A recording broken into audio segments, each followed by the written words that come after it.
आचार्य चाणक्य के व्यवहारिक ज्ञान को देखकर और इसे अपने जीवन में उतारकर आप एक बेहतर मनुष्य बन सकते हैं। चाणक्य नीति के सिद्धांतों पर ध्यान दें तो आपको पता चल जाएगा कि कैसे धनवान लोग भी अपनी गलतियों की वजह से कंगाल होते हैं और उन्हें इससे बचने के लिए किन बातों पर ध्यान रखने की जरूरत है।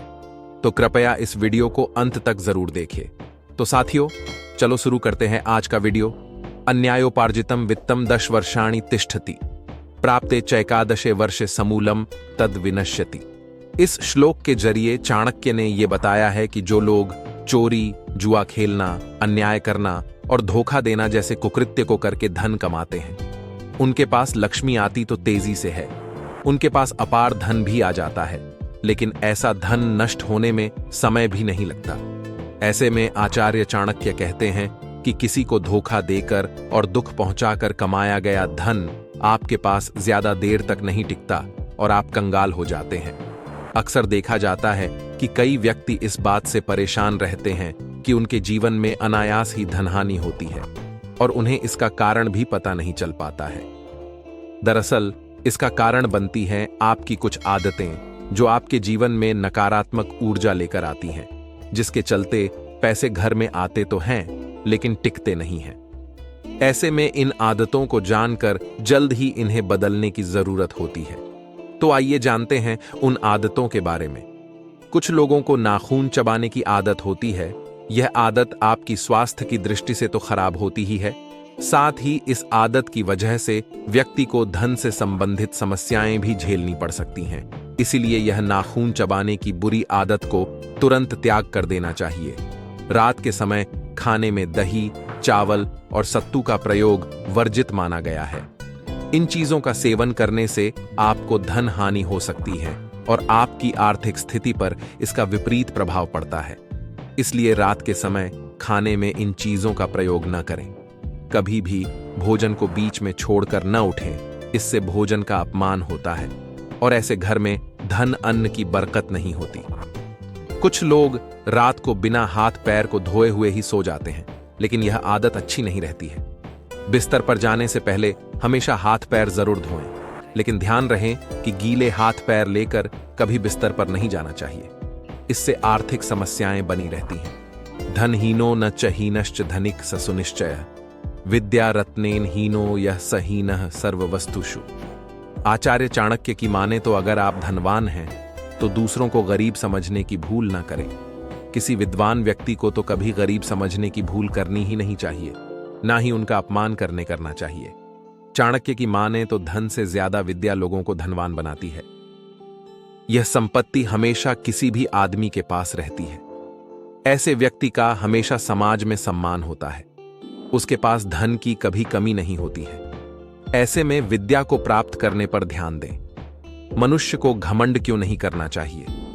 मनुष्य को घमंड नहीं करना चाहिए क्योंकि यह दूसरों के साथ सहयोग और मिलजुल कर रहने की बातों को कमजोर कर सकता है। घमंड करने से लोगों के बीच में असमंजस और दूरी बन सकती है, जिससे समृद्धि और सुख शांति की भावना खो सकती है। यह तब होता है जब मनुष्य को लगता है कि इस संसार में उससे ज्यादा श्रेष्ठ और कोई नहीं है। जब वह यह सोच लेता है तो निश्चित तौर पर वह अपना विनाश खुद कर लेता है। वह जिस बात का गुमान करता है उस क्षेत्र में तरक्की नहीं कर पाता। वह घमंड में इतना डूब जाता है कि उसे सही गलत कुछ भी नजर नहीं आता है। जिन लोगों को शेखी बघारने वाला माना जाता है वे अक्सर अपनी उपलब्धियों या कौशलों को वास्तविकता से अधिक बड़ा दिखाने का प्रयास करते हैं, लेकिन यह हमेशा सही नहीं होता। एक डींगे हाँकने वाले की डींगे सच हो सकती हैं। फिर भी यह कहने का कि कोई व्यक्ति घमंडी है, आम तौर पर इसका मतलब यह है कि उनमें विनम्रता की कमी है, कि वे बहुत घमंडी हैं। व्यक्ति कभी भी उन्हें अपने आप पर अहंकार नहीं करना चाहिए, क्योंकि यह क्षण भंगुर होता है। इससे न केवल शारीरिक क्षमता कमजोर होती है, बल्कि बुद्धि का विकास भी कम होने लगता है। आत्मापराध वृक्षस्य फलान्येतानि देहिनाम दारिद्र्य रोग दुःखानि बंधन व्यसनानि च। अगर आपको मां लक्ष्मी का कृपा पात्र बना रहना है तो आपको अच्छे कर्म करना चाहिए। बुरा कर्म करने वाले लोग इसका बुरा फल भी पाते हैं। ऐसे में धन का सदुपयोग करना चाहिए। अच्छे बुरे कर्मों का फल तुम्हें स्वयं ही मिलेगा। इसी बात को आचार्य चाणक्य कहते हैं कि अच्छे कर्मों का परिणाम अच्छा ही होता है और बुरे कर्मों का परिणाम बुरा ही होता है। आचार्य ने कहा कि व्यवहारिक दृष्टि से भी कोई मनुष्य मदिरा पीने का कर्म करता है तो मदिरा पीने का परिणाम उस मनुष्य को ही मिलता है। अगर आपने किसी का भोजन छीना और खा लिया तो बुरा कर्म हो जाएगा। यह छीना हुआ भोजन आपकी आत्मा स्वीकार नहीं करेगी तथा यह बुरा कर्म आपके चित्त में संचित हो जाएगा। आप बुरे कर्म करके धन कमाते हो, जैसे आपने किसी का अपहरण किया, चोरी की, रिश्वत ली या डकैती डाली। ऐसा धन आपके बुरे कर्मों की श्रेणी में चला जाएगा।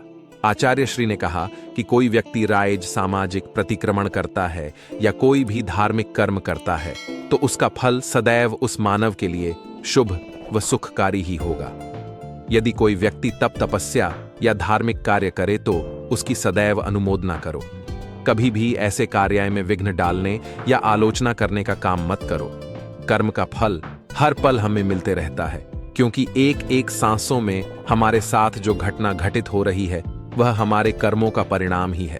कर्म के कारण ही हम सांस ले पा रहे हैं, तो किसी की सांस अभी अभी खत्म हो चुकी होती है। कर्म हमारी काया तो उसका फल हमारी परछाई है, दोनों सदा साथ साथ ही रहते हैं। आजकल हर अच्छे काम का स्वागत किया जाता है। इसका मतलब किसी के लिए, आपके लिए भी एक दुनिया हो सकता है। यदि मौका मिले तो हम में से प्रत्येक को कुछ अच्छा करना चाहिए। अगर और कुछ नहीं तो हम हमेशा दूसरे लोगों को अच्छे काम करने के लिए प्रोत्साहित और प्रेरित कर सकते हैं। साथियों, उम्मीद करता हूं कि यह वीडियो आपको पसंद जरूर आया होगा। तो आप अपने परिवार, दोस्तों, करीबी लोगों के साथ इस वीडियो को शेयर कर इस ज्ञान से उन्हें भी परिचित करवाएं। और वीडियो अच्छा लगा होगा तो वीडियो को एक लाइक जरूर कर देना। और अभी तक आपने इस चैनल को सब्सक्राइब नहीं किया है तो कृपया चैनल को सब्सक्राइब जरूर कर देना। आपका हर दिन शुभ हो।